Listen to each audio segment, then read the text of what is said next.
ボナネ金曜の司会はナンポルトキ司会のみつるです、日本からやってまいりました、絵描きをやっております。はじめまして。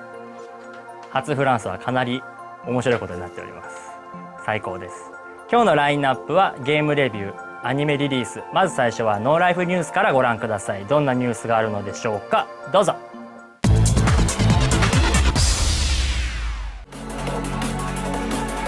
On aurait aimé que cette information soit une blague témoignant de toute l'autodérision dont aurait pu faire preuve Sony, mais il n'en est rien. La sortie de Gran Turismo 5 a bien été repoussée pour la énième fois. Prévu dans un premier temps pour le mois de mars au Japon, le jeu ne débarquera finalement dans l'archipel qu'à une date indéterminée. La raison invoquée, un retard dans la production. On s'en serait douté. Quoi qu'il en soit, après 2 ans passés sur l'épisode prologue, les fans vont commencer à sérieusement s'impatienter. On espère maintenant que le jeu sera à la hauteur des attentes. Sans quoi, la série pourrait s'en trouver complètement décrédibilisée, si ce n'est pas déjà le cas.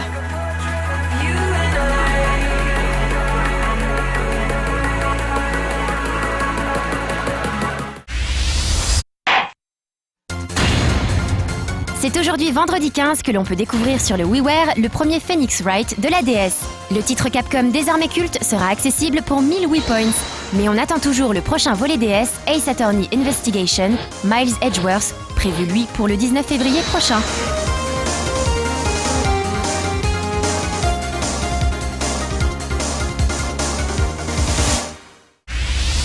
So, you wanna be a fighter?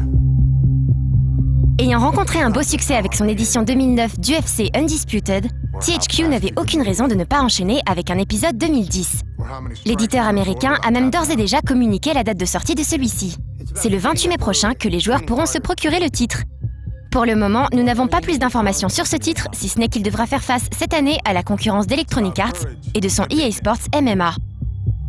That's what it takes. So, you want to be a fighter? This is how.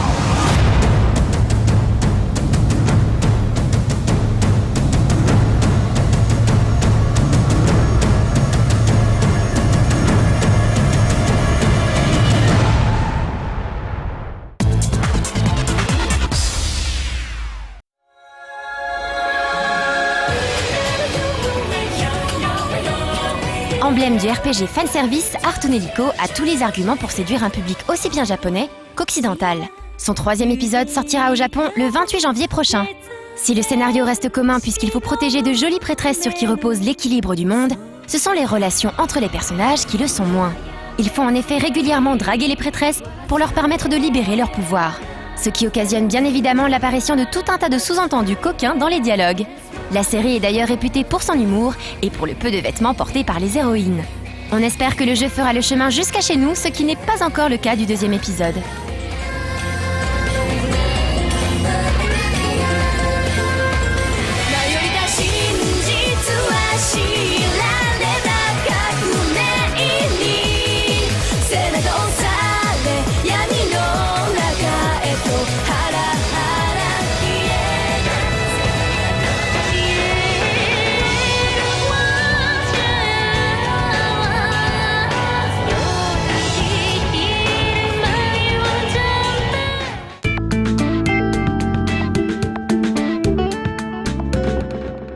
ビデオゲームといえばやっぱり僕はギタルマンですかね。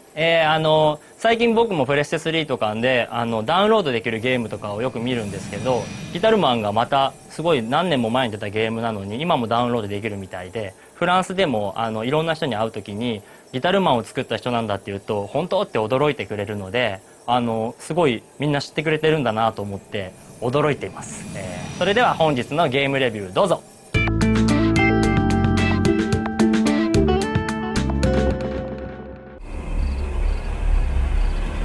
La saga Might and Magic débuta en 1986. Créée par John Van Caneghem, cette série de RPG s'est déclinée sur de multiples types de gameplay, à commencer par le jeu de stratégie avec le célèbre spin-off Heroes of Might and Magic. Après la fermeture du développeur original, New World Computing, au début des années 2000, la licence fut rachetée par Ubisoft. Les premières tentatives de l'éditeur français pour remettre la série sur le devant de la scène furent Heroes of Might and Magic 5 et le jeu d'action Dark Messiah. Un peu mal dégrossi à sa sortie, Heroes 5 s'est bonifié au fil des extensions pour finalement s'affirmer comme l'un des meilleurs épisodes de la saga. Dark Messiah en revanche, malgré ses qualités graphiques et ludiques, ne rencontra qu'un demi-succès ayant souffert de comparaisons injustifiées avec Oblivion. 2 ans après la sortie de la dernière extension d'Heroes 5, Ubisoft a surpris les fans en annonçant un nouveau jeu Might & Magic sur Nintendo DS, Clash of Heroes. Développé par le studio canadien Capybara, à qui l'on doit l'excellent Critter Crunch, Clash of Heroes surfe sur le succès inattendu rencontré par Puzzle Quest. Mais loin d'être un clone de ces derniers, Clash of Heroes propose son propre mélange de puzzle game, de RPG et de stratégie au tour par tour, avec un style graphique très typé manga assez inhabituel pour la franchise. Les fans guettaient donc ce drôle d'animal avec un mélange de curiosité et d'appréhension.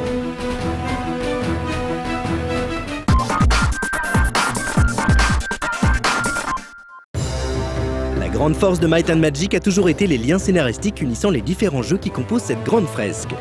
Ubisoft l'a bien compris, et même si l'éditeur a évincé l'ancienne storyline pour recréer son propre univers, ces différents jeux Might & Magic se déroulent dans le même monde, baptisé Ashan.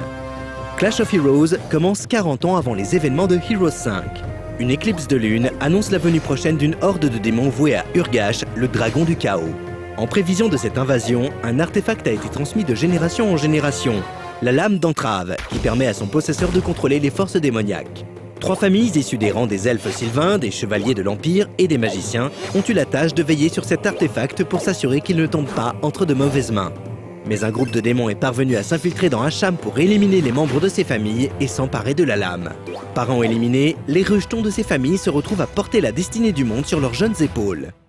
Dans Clash of Heroes, on incarnera donc tour à tour l'elfe Anwen, le chevalier Godric, sa sœur Fiona et leur frère Aidan, ainsi que la magicienne Nadia. Et pour qui a joué à Heroes 5, il est assez intéressant de découvrir les débuts mouvementés de certains des héros de ce jeu, à commencer par Anwen et Godric, mais aussi quelques autres dont nous tairons l'identité pour ne pas gâcher la surprise.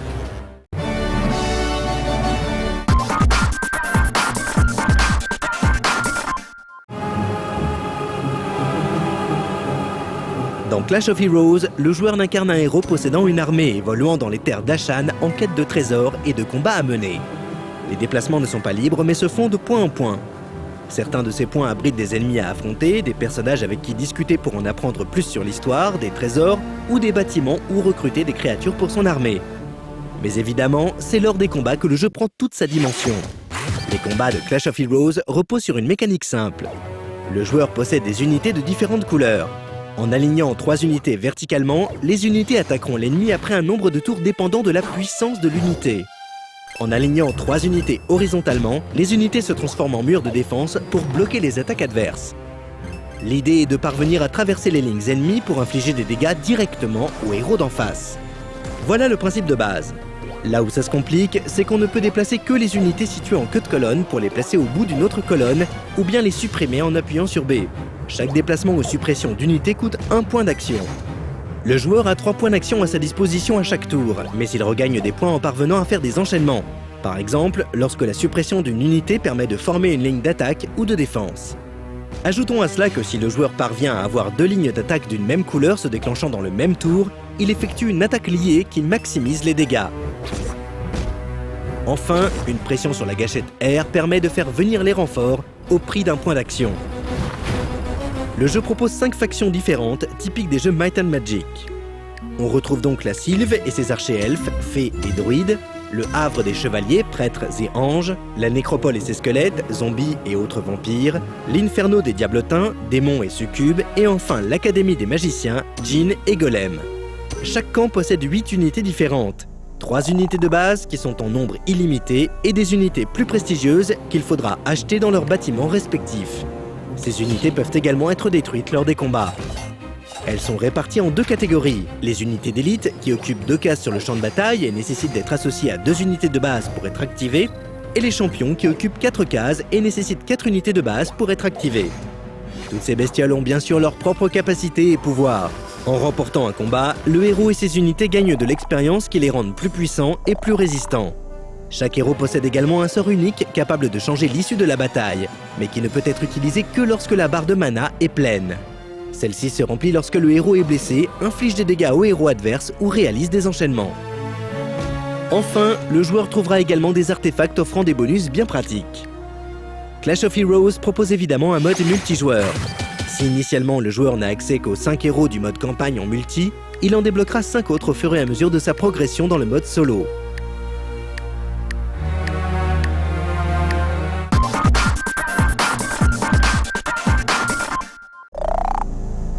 Might and Magic Clash of Heroes est une excellente surprise.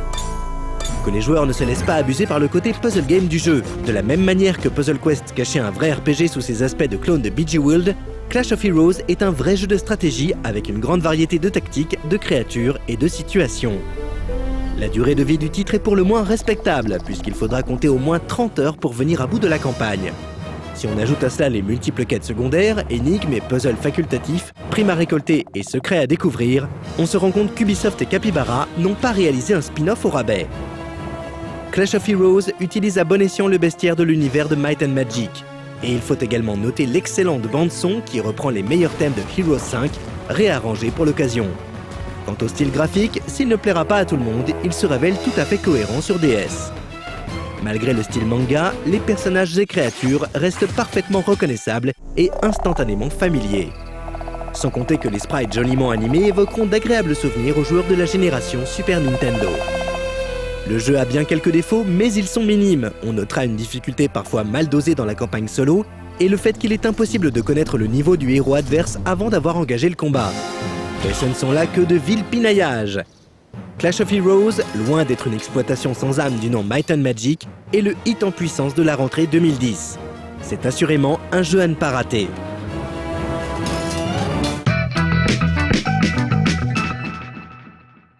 フランス語もいろんな言葉があります。僕の知っている言葉はですね、トロビアンっていう言葉がすごく僕好きになって、なんかトレビアンの聞き間違いかなと思って通訳の方に聞いたら、なんかすごいちっちゃい少女が僕の絵を見てトロビアンって言ってくれたんですけど、なんか日本語で言うとちょっと砕けた言い方の超かわいいとか超かっこいいとかっていうそういう褒め言葉だよっていうふうに教えてもらって、トロビアンって言葉が一番好きな言葉になりました。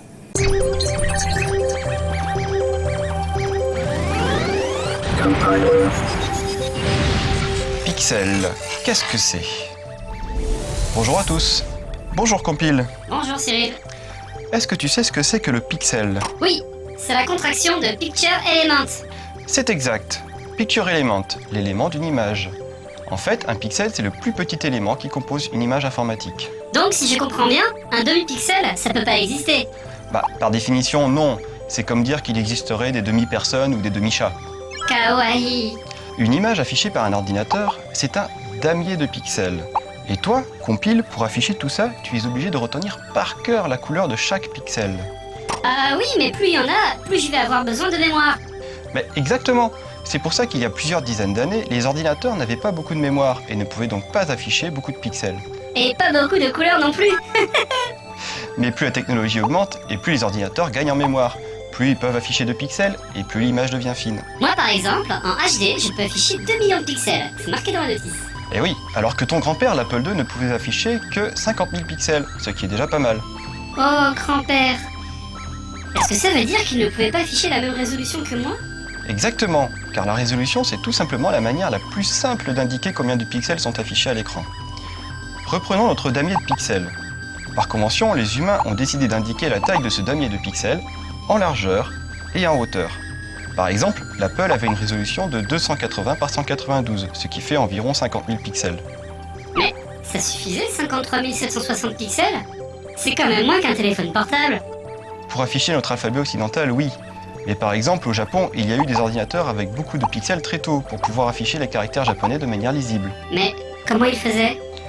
Ben, ils coûtaient plus cher, donc ils avaient plus de mémoire que ton grand-père. C'est d'ailleurs la raison pour laquelle le Minitel, développé par les PTT, n'a pas pu être vendu au Japon, car sa résolution était trop faible pour afficher un texte japonais. Les données ont été traitées. Sauvegarde en cours.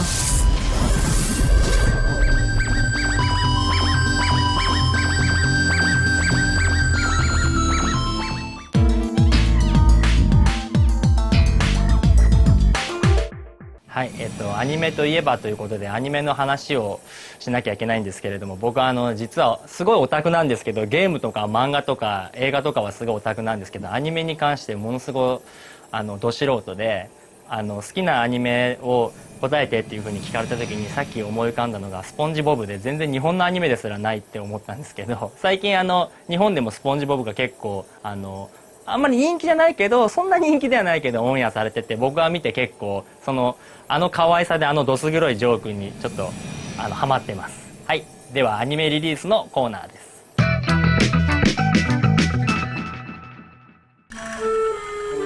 All his life, Carl Fredricksen dreamed of adventure. Today, his adventure is finally taking off. La sortie vidéo d'un nouveau film des studios Pixar est toujours un petit événement en soi, tant ceux-ci sont devenus un symbole d'excellence en matière de 3D et de personnages atypiques. Il n'y a rien d'étonnant à cela. Derrière l'appellation générique « film des studios Pixar » se cache une équipe de talentueux créateurs d'univers comme John Lasseter, Brad Bird ou encore Pete Docter. Ce dernier, déjà à l'origine du très sympathique Monstres et compagnie, nous revient avec Up ou Là-haut en version française. Après être sorti en salle durant l'été 2009, le film est aujourd'hui disponible en DVD et en Blu-ray. Là-haut nous fait suivre les aventures de Carl Fredricksen, vendeur de ballons à la retraite qui décide de réaliser le rêve de sa défunte épouse, atteindre les chutes du paradis, une région inexplorée de l'Amérique du Sud. Suivant les traces de son idole de toujours, l'explorateur Charles Muntz, le vieil homme va utiliser des milliers de ballons gonflés à l'hélium pour soulever sa maison et partir à l'aventure. Il sera accompagné malgré lui par Russell, un petit scout bien décidé à rendre service à une personne âgée. Encore une fois, le film fait mouche grâce à l'originalité de son histoire et à ses héros improbables. Tout au plus, pourra-t-on regretter que le récit, malgré un début très émouvant, se concentre un peu trop souvent sur ses personnages comiques et sur des gimmicks plutôt destinés aux plus jeunes. Hi there. Did that dog just say hi there? Oh, yes. Bruh! My name is Doug. I have just met you, and I love you. My master made me this collar. He is a good and smart master, and he made me this collar so that I may talk. Squirrel! My master is good and smart. It's not possible! Oh, it is because my master Si les longs is métrages de smart. Pixar comme Wall-E et surtout Les Indestructibles ciblaient les adultes et les geeks, Là-haut est plus à classer dans les films grand public. Néanmoins, il se place facilement dans le haut du panier. La nature doit être explorée. Côté technique, le transfert entièrement numérique et la compression font de ce Blu-ray un nouveau disque de référence en matière de définition d'image. Présenté en DTS 5.1, la VO et la VF sont toutes deux d'excellentes factures. En français, c'est d'ailleurs Charles Aznavour qui incarne Carl Fredricksen. As-tu entendu parler du tabou? Le tabou? Un oiseau, avec de gros yeux. Toutes les nuits, il s'introduit dans mon jardin et dévore mes pauvres azalées. Moi, je suis vieux et infirme. Je peux pas l'attraper. Si seulement quelqu'un pouvait m'aider. Moi, je peux le faire! Oh, je ne sais pas, cet oiseau est très rusé. Faut frapper dans ses mains 3 fois de suite pour l'attirer. Je l'attraperai, monsieur Fredricksen. Son nid se trouve 2 rues plus bas. Si tu 2 rues passes plus bas, devant et d'accord. que... Malgré sa diffusion en 3D dans certaines salles, la version anaglyphe avec lunettes vertes et rouges n'est pas incluse dans ce disque. L'éditeur a sûrement préféré attendre que la nouvelle technologie de diffusion 3D arrive à la fin de cette année plutôt que d'utiliser une technologie ancienne qui dénaturerait les couleurs du film. On sera cependant plus critique vis-à-vis de l'ajout dans la boîte de disques doublons en DVD et copies numériques avec DRM, une habitude marketing pas forcément très judicieuse en matière de recyclage à court terme.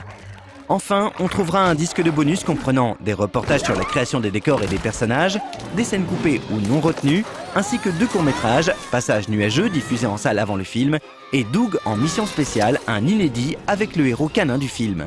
Très complète, cette édition Blu-ray est à conseiller non seulement aux parents pour leur famille, mais aussi à tous les fans plus ou moins jeunes de Pixar qui ont su garder leur âme d'enfant.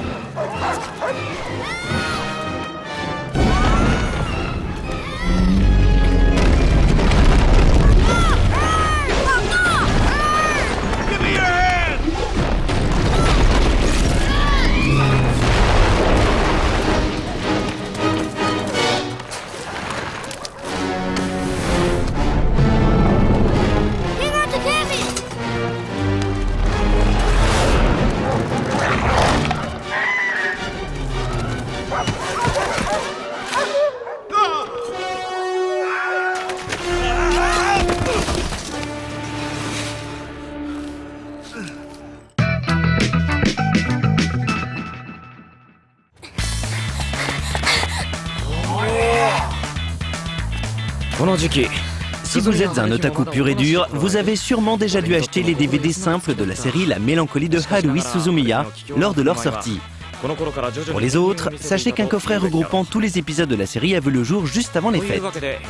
Produite par le studio Kyoto Animation et diffusée à la télévision japonaise au printemps 2006, la série a rapidement acquis le statut d'œuvre culte auprès de nombreux otaku, et ce pour plusieurs raisons. D'une part, il s'agissait de l'adaptation d'une série de romans à succès écrits par Tanigawa Naguru et publiée depuis 2003 dans le magazine pour adolescents The Sneaker. D'autre part, les illustrations et les personnages créés par la dessinatrice Itō Noizi dans les romans ont bien été conservés dans la version animée. Mais si la série a connu un tel succès, ce n'est pas tant grâce à son scénario qui s'avère très simple de prime abord, mais surtout grâce à la galerie de personnages et à l'ambiance qu'elle propose. Kyon, un lycéen plutôt taciturne, va faire la connaissance de sa nouvelle voisine de classe, la mignonne mais excentrique Suzumiya Haruhi. Cette dernière, qui semble se sentir à l'étroit dans sa vie banale de lycéenne, n'a qu'une idée en tête: rencontrer des êtres spéciaux, des extraterrestres, des voyageurs temporels ou encore des individus dotés de pouvoirs surnaturels. Avec l'aide de Kyon, à qui elle a plus ou moins forcé la main, elle décide de créer la brigade SOS dans le but d'enquêter sur d'éventuels événements paranormaux. Les romans, la série et les diverses adaptations qui ont suivi proposent de suivre ces tranches de vie lycéennes du point de vue de Kyon, le narrateur. Là où les otakus se sont surtout retrouvés, c'est dans la multitude de références qui leur sont adressées tout au long de la série. De Phoenix Wright à Touch, en passant par les héros de la galaxie, toutes ces références passent complètement inaperçues aux yeux d'un spectateur lambda.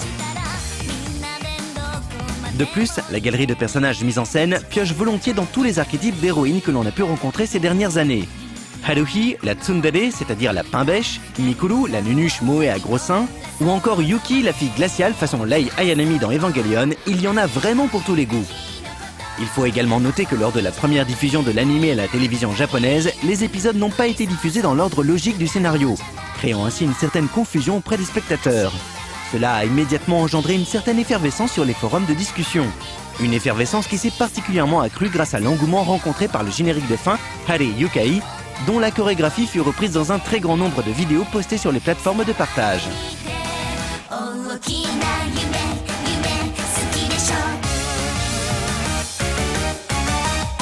Pour en revenir à ce coffret intégral, sachez qu'il n'apporte strictement rien de nouveau. Il propose ainsi l'intégralité de la série en version française et originale, et les mêmes bonus que les éditions simples, c'est-à-dire les génériques et les mini-reportages mettant en scène l'insupportable Hirano Aya, la doubleuse japonaise de Haruhi.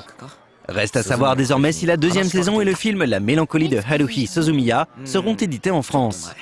Ainsi, nous pourrons enfin connaître la suite des aventures de la brigade SOS qui s'était arrêtée brutalement aux grandes dames des otakus du monde entier.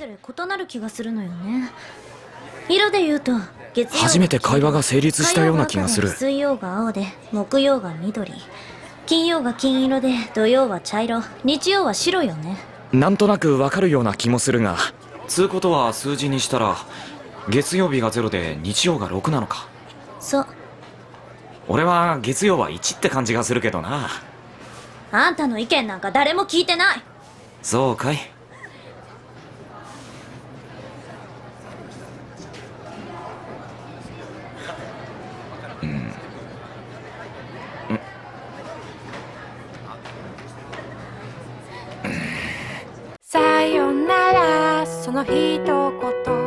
早いものでお別れの時間になってしまいました。今回ですね、僕がフランスの方に初めて来た最大の理由はじゃん、フランスでそして海外で初めて僕が新しい絵本を書き下ろしで書いたんですけれども、これをみんなに見てもらうために来ました。クーとカイ、この2人なんですけど、クーとカイ、その2人の本当のヒーローっていう話なんですけれども、ですね、こんな感じで結構たくさん絵を描いてるんですけど、こんな感じで楽しい絵がいっぱいで、こういうツリーハウスとかもそうですけど、とにかく楽しい絵をたくさん描きたくって、子どもたちに楽しんでもらって、その上でこう生きていく上でというか、大人になるためにすごく大切なことがあるんだよってことを書いてます。本当のヒーローっていうのはそんな難しく考えるんじゃなくって誰でもなれるんだよってことを書いてる本です。ちょうど今出たばっかりというか本屋さんに並んでると思うので、もし見かけたら読んでもらえれば嬉しいです。はい、それではまた会いましょう。みつるでした。オーバー。